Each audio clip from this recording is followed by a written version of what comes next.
তাদের ইনকাম ভালো।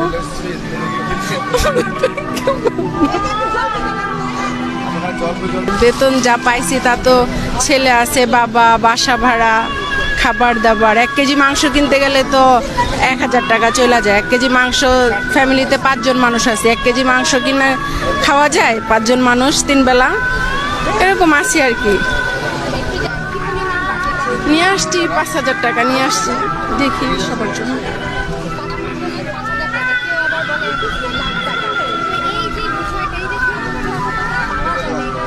তাদের ইনকাম ভালো।